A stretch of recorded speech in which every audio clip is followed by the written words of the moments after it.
പ്രിയപ്പെട്ട വിദ്യാർത്ഥികളെ, ഇന്നത്തെ വീഡിയോയിൽ നമ്മൾ 40 ഫിസിക്സ് ചോദ്യങ്ങളാണ് ഡിസ്കസ് ചെയ്യാൻ പോകുന്നത്.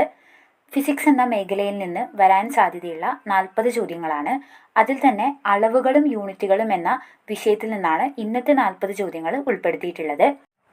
ചോദ്യങ്ങളിലേക്ക് പോകുന്നതിന് മുമ്പായിട്ട് നമുക്ക് അടിസ്ഥാന യൂണിറ്റുകൾ എന്താണെന്ന് നോക്കാം. 7 അടിസ്ഥാന അളവുകളാണുള്ളത്. നീളം, മാസ്, സമയം, വൈദ്യുത പ്രവാഹ തീവ്രത, താപനില, പദാർത്ഥത്തിൻ്റെ അളവ്, പ്രകാശ തീവ്രത എന്നിങ്ങനെ 7 അടിസ്ഥാന അളവുകളാണുള്ളത്. ഇവയ്ക്ക് SI യൂണിറ്റുകളും ഉണ്ട്. ഈ അടിസ്ഥാന യൂണിറ്റുകളെ ആസ്പദമാക്കിയിട്ടുള്ള പദ്ധതിയാണ് യൂണിറ്റുകളുടെ അന്താരാഷ്ട്ര പദ്ധതി, ഇൻ്റർനാഷണൽ സിസ്റ്റം ഓഫ് യൂണിറ്റ്. ഇതിൻ്റെ ചുരുക്കെഴുത്താണ് SI യൂണിറ്റ് എന്നറിയപ്പെടുന്നത്. അപ്പോൾ ഈ SI യൂണിറ്റുകൾക്ക് പ്രതീകങ്ങളുണ്ട്. ഉദാഹരണത്തിന് ഇപ്പോൾ നീളത്തിൻ്റെ SI യൂണിറ്റ് എന്ന് പറയുന്നത് മീറ്ററാണ്.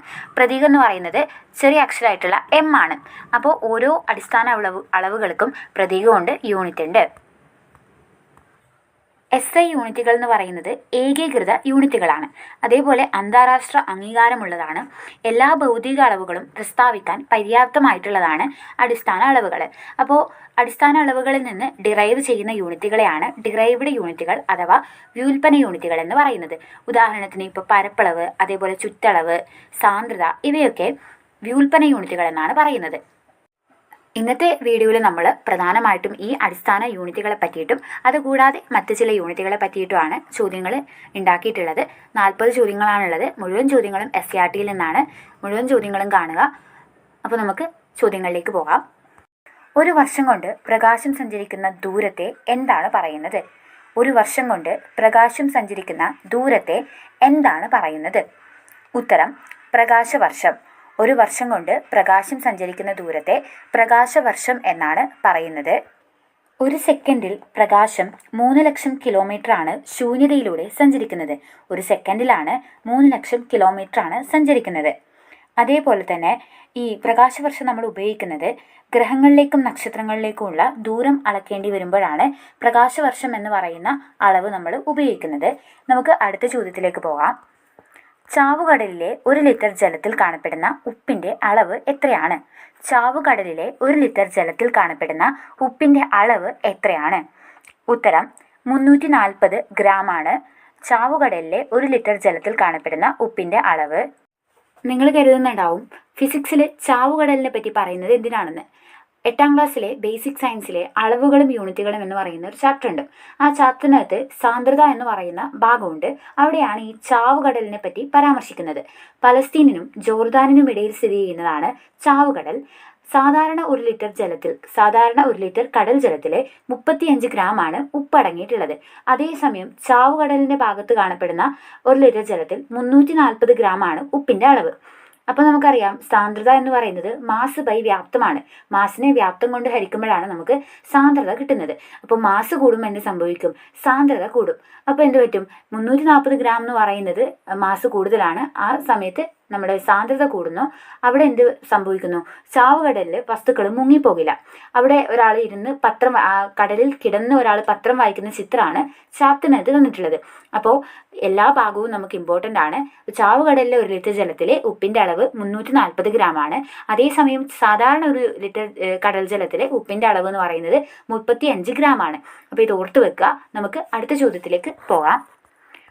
ഒരു വസ്തുവിൽ അടങ്ങിയിരിക്കുന്ന ദ്രവ്യത്തിൻ്റെ അളവിനെ എന്താണ് പറയുന്നത്? ഒരു വസ്തുവിൽ അടങ്ങിയിരിക്കുന്ന ദ്രവ്യത്തിൻ്റെ അളവിനെ എന്താണ് പറയുന്നത്? ഉത്തരം ഒരു വസ്തുവിൽ അടങ്ങിയിരിക്കുന്ന ദ്രവ്യത്തിൻ്റെ അളവിനെ മാസ് എന്നാണ് പറയുന്നത്. അടുത്ത ചോദ്യത്തിലേക്ക് പോകാം. 1 മീറ്റർ സ്കെയിൽ ഉപയോഗിച്ച് കൃത്യമായിട്ട് അളക്കാവുന്ന ഏറ്റവും കുറഞ്ഞ നീളത്തെ എന്താണ് പറയുന്നത്? 1 മീറ്റർ സ്കെയിൽ ഉപയോഗിച്ച് കൃത്യമായി അളക്കാവുന്ന ഏറ്റവും കുറഞ്ഞ നീളം ഏതാണ്? ഉത്തരം ലീസ്റ്റ് കൗണ്ട് ആണ്. ലീസ്റ്റ് കൗണ്ട് എന്നാണ് അതറിയപ്പെടുന്നത്. അടുത്ത ചോദ്യം. അന്താരാഷ്ട്ര അളവ് തൂക്ക ബ്യൂറോ എവിടെ സ്ഥിതി ചെയ്യുന്നു? അന്താരാഷ്ട്ര അളവ് തൂക്ക ബ്യൂറോ എവിടെ സ്ഥിതി ചെയ്യുന്നു? ഉത്തരം ഫ്രാൻസിലാണ് അന്താരാഷ്ട്ര അളവ് തൂക്ക ബ്യൂറോ സ്ഥിതി ചെയ്യുന്നത്. അടുത്ത ചോദ്യം. വൈദ്യുത പ്രവാഹ തീവ്രതയുടെ യൂണിറ്റ് എന്താണ്? കറണ്ടിൻ്റെ യൂണിറ്റ് എന്താണെന്നാണ് ചോദ്യം. ഉത്തരം ആംബിയർ ആണ് കറണ്ടിൻ്റെ യൂണിറ്റ്. ക്യാപിറ്റൽ ലെറ്റർ A ആണ് അതിൻ്റെ പ്രതീകം. നമുക്ക് അടുത്ത ചോദ്യത്തിലേക്ക് പോകാം. ഊർജത്തിൻ്റെ യൂണിറ്റ് എന്താണ്?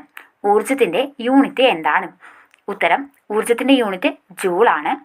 അടുത്ത ചോദ്യം, സ്വതന്ത്രമായി ഭൂമിയിലേക്ക് വീണുകൊണ്ടിരിക്കുന്ന ഒരു വസ്തുവിൻ്റെ സ്ഥിതികോർജം താഴേക്ക് വരുന്നതിനനുസരിച്ച് എന്താണ് അതിനുണ്ടാകുന്ന മാറ്റം?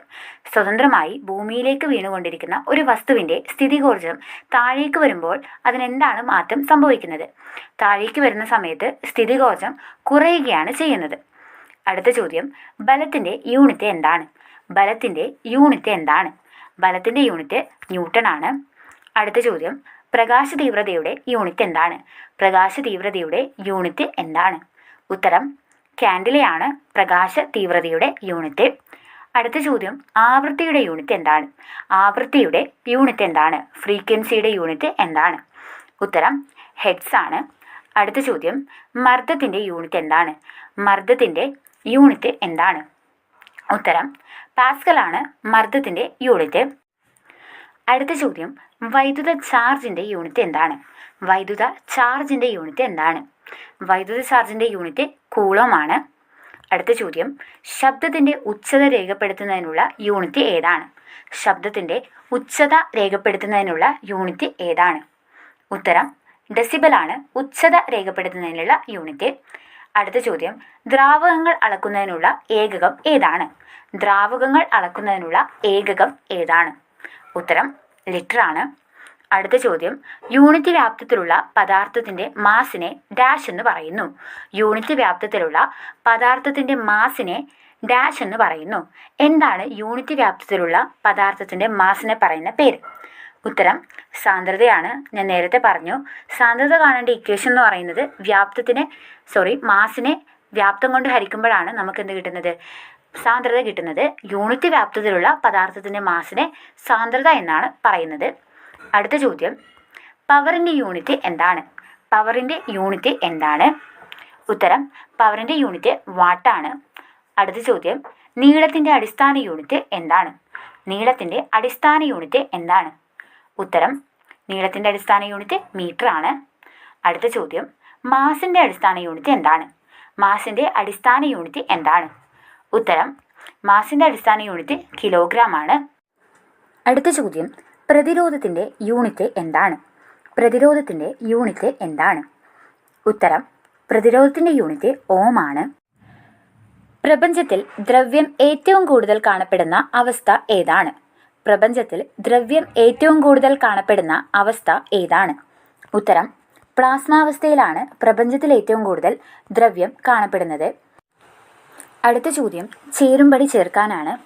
താഴെ തന്നിരിക്കുന്നവയെ ചേരുംപടി ചേർക്കാനാണ് തന്നിട്ടുള്ളത്.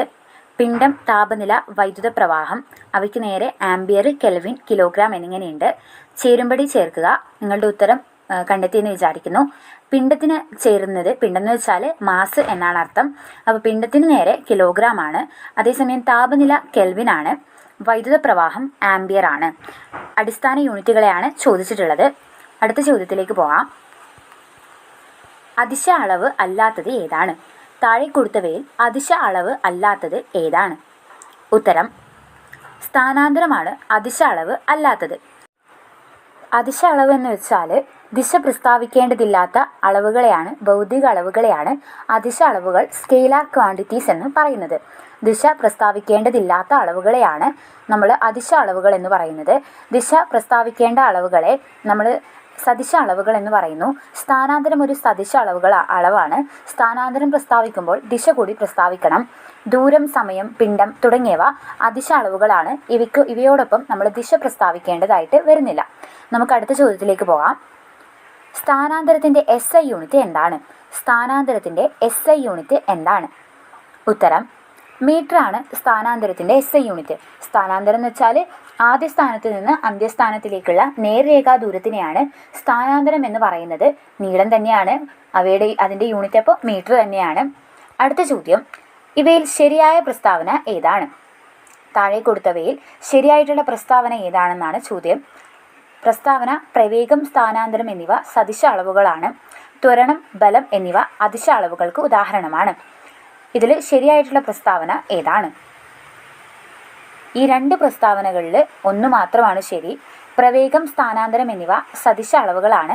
അതേസമയം ത്വരണം, ബലം എന്നിവയും സദിശ അളവുകളാണ്. പക്ഷെ അവിടെ കൊടുത്തിട്ടുള്ളത് അതിശ അളവുകൾക്ക് ഉദാഹരണം എന്നാണ്. അപ്പോൾ രണ്ടാമത്തെ പ്രസ്താവന തെറ്റാണ്. ഒന്നാമത്തെ പ്രസ്താവനയാണ് ശരി. നമുക്ക് അടുത്ത ചോദ്യത്തിലേക്ക് പോകാം. കപ്പാസിറ്റൻസിൻ്റെ യൂണിറ്റ് എന്താണ്? കപ്പാസിറ്റൻസിൻ്റെ യൂണിറ്റ് എന്താണ്? ഉത്തരം കപ്പാസിറ്റൻസിൻ്റെ യൂണിറ്റ് ഫാരഡ് ആണ്.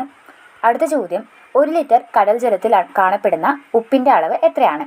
1 ലിറ്റർ കടൽ ജലത്തിൽ കാണപ്പെടുന്ന ഉപ്പിൻ്റെ അളവ് എത്രയാണ്? ഞാൻ നേരത്തെ പറഞ്ഞിട്ടുണ്ട് ചാവുകടലിൻ്റെ കേസിൽ. അപ്പോൾ 1 ലിറ്റർ കടൽ ജലത്തിൽ കാണപ്പെടുന്ന ഉപ്പിൻ്റെ അളവ് 35 ഗ്രാം ആണ്. അടുത്ത ചോദ്യം, താപനിലയുടെ അടിസ്ഥാന യൂണിറ്റ് എന്താണ്? താപനിലയുടെ അടിസ്ഥാന യൂണിറ്റ് എന്താണ്? ഉത്തരം കെൽവിനാണ് താപനിലയുടെ അടിസ്ഥാന യൂണിറ്റ്.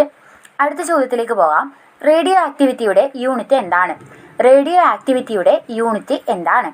ഉത്തരം ബെക്കുറലാണ് റേഡിയോ ആക്ടിവിറ്റിയുടെ യൂണിറ്റ്. അടുത്ത ചോദ്യം, പ്രവേഗത്തിൻ്റെ യൂണിറ്റ് എന്താണ്? പ്രവേഗം എന്ന് വെച്ചാൽ വെലോസിറ്റി. വെലോസിറ്റിയുടെ യൂണിറ്റ് എന്താണ്? ഉത്തരം മീറ്റർ പെർ സെക്കൻഡ്. വെലോസിറ്റിയുടെ യൂണിറ്റ് മീറ്റർ പെർ സെക്കൻഡ് ആണ്. അടുത്ത ചോദ്യത്തിലേക്ക് പോകാം. ശബ്ദമലിനീകരണം അളക്കുന്നതിനുള്ള യൂണിറ്റ് ഏതാണ്? ശബ്ദമലിനീകരണം അളക്കുന്നതിനുള്ള യൂണിറ്റ് ഏതാണ്? ഉത്തരം ഡെസിബലിലാണ് ശബ്ദമലിനീകരണം അളക്കുന്നത്. അടുത്ത ചോദ്യം, ദ്രവ്യത്തിൻ്റെ 5ാമത്തെ അവസ്ഥ ഏതാണ്? ദ്രവ്യത്തിൻ്റെ 5ാമത്തെ അവസ്ഥ ഏതാണ്?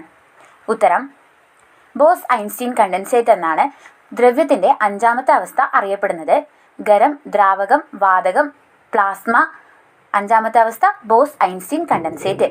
അടുത്ത ചോദ്യം, താഴെ തന്നിരിക്കുന്നവയിൽ SI യൂണിറ്റുകളുടെ ശരിയായ ജോഡി തിരഞ്ഞെടുക്കുക. താഴെ തന്നിരിക്കുന്നവയിൽ SI യൂണിറ്റുകളുടെ ശരിയായ ജോഡി തിരഞ്ഞെടുക്കുക. ആവൃത്തി ഹെർട്സ്, മർദ്ദം പാസ്കൽ, വൈദ്യുത ചാർജ് ജൂള്. ഇതിൽ ശരിയായിട്ടുള്ള ജോഡി തിരഞ്ഞെടുക്കാനാണ് പറയുന്നത്. ഉത്തരം വരുന്നത് 1ഉം 2ഉം ശരിയാണ്. 3ാമത്തേത് തെറ്റാണ്. വൈദ്യുത ചാർജിൻ്റെ യൂണിറ്റ് കൂളമാണ്. ജൂള് പ്രവൃത്തിയുടെ യൂണിറ്റാണ്. അതേപോലെ ഊർജത്തിൻ്റെ യൂണിറ്റാണ് ജൂള്. അടുത്ത ചോദ്യം, ഊർജം അളക്കുന്നതിനുള്ള യൂണിറ്റ് എന്താണ്? ഊർജം അളക്കുന്നതിനുള്ള യൂണിറ്റ് എന്താണ്? ഞാനിപ്പോൾ പറഞ്ഞതേ ഉള്ളൂ. ഊർജം അളക്കുന്നതിനുള്ള യൂണിറ്റ് ജൂളാണ്. അടുത്ത ചോദ്യം, വൈദ്യുതിയുടെ വാണിജ്യ ഏകകം ഏതാണ്? വൈദ്യുതിയുടെ വാണിജ്യ ഏകകം ഏതാണ്? അതായത് വ്യാവസായികമായിട്ട് വൈദ്യുതി അളക്കുന്നത് ഏത് ഏകകം ഉപയോഗിച്ചിട്ടാണ്? ഉത്തരം കിലോ വാട്ട് അവർ എന്ന് പറയുന്ന യൂണിറ്റ് ഉപയോഗിച്ചിട്ടാണ് വൈദ്യുതിയുടെ വാണിജ്യ ഏകകം എന്ന് പറയുന്നത് കിലോ വാട്ട് അവർ ആണ്. വൈദ്യുതോർജ്ജം അളക്കാൻ ഉപയോഗിക്കുന്ന ഉപകരണമാണ് വാട്ട് അവർ മീറ്റർ. വൈദ്യുതിയുടെ വാണിജ്യ ഏകകം കിലോ വാട്ട് അവർ ആണ്. അപ്പോൾ വാട്ട് അവർ മീറ്ററിൽ കിലോ വാട്ട് അവർ എന്ന് പറയുന്ന യൂണിറ്റിലാണ് വൈദ്യുതി അളക്കുന്നത്. നമ്മുടെ എല്ലാ വീട്ടിലും വാട്ട് അവർ മീറ്റർ ഉണ്ട്. അതുപയോഗിച്ചിട്ടാണ് നമ്മുടെ KCB ഉദ്യോഗസ്ഥർ നമ്മൾ ഉപയോഗിച്ച വൈദ്യുതോർജ്ജം അളക്കുന്നതും ബില്ലടിക്കുന്നതും. അപ്പോൾ കിലോ വാട്ട് അവർ യൂണിറ്റിലാണ് വൈദ്യുതോർജ്ജം അളക്കുന്നത്. ഇത് യൂണിറ്റ് എന്നും അറിയപ്പെടുന്നുണ്ട്. ഓർത്തു വെക്കുക, വൈദ്യുതോർജ്ജത്തിൻ്റെ വ്യാവസായിക യൂണിറ്റാണ് കിലോ വാട്ട് അവർ. അടുത്ത ചോദ്യം, പ്രവൃത്തിയുടെ യൂണിറ്റ് എന്താണ്? പ്രവൃത്തിയുടെ യൂണിറ്റ് എന്താണ്? ഉത്തരം ജൂളാണ് പ്രവൃത്തിയുടെ യൂണിറ്റ്. 40 ചോദ്യങ്ങളായിട്ടുണ്ട്. അളവുകളും യൂണിറ്റുകളും എന്ന് പറയുന്ന ഭാഗത്ത് നിന്നാണ് നമ്മൾ ചോദ്യങ്ങൾ പ്രധാനമായിട്ടും ചോദിച്ചിട്ടുള്ളത്. എല്ലാ യൂണിറ്റുകളും നമ്മൾ ഏകദേശം ഡിസ്കസ് ചെയ്ത് കഴിഞ്ഞിട്ടുണ്ട്. നന്നായിട്ട് പഠിക്കുക. യൂണിറ്റുകൾ കൺഫ്യൂഷൻ വരാൻ പാടില്ല. കൃത്യമായിട്ട് പഠിക്കുക. വീഡിയോ ഉപകാരപ്പെട്ടെങ്കിൽ തീർച്ചയായിട്ടും ഞങ്ങളുടെ ചാനൽ സബ്സ്ക്രൈബ് ചെയ്ത് സപ്പോർട്ട് ചെയ്യുക. വീഡിയോ പറ്റിയിട്ടുള്ള അഭിപ്രായം തീർച്ചയായിട്ടും കമൻറ്റ് ചെയ്യുക. നമുക്ക് അടുത്ത വീഡിയോയിൽ കാണാം. അതുവരേക്കും ബൈ.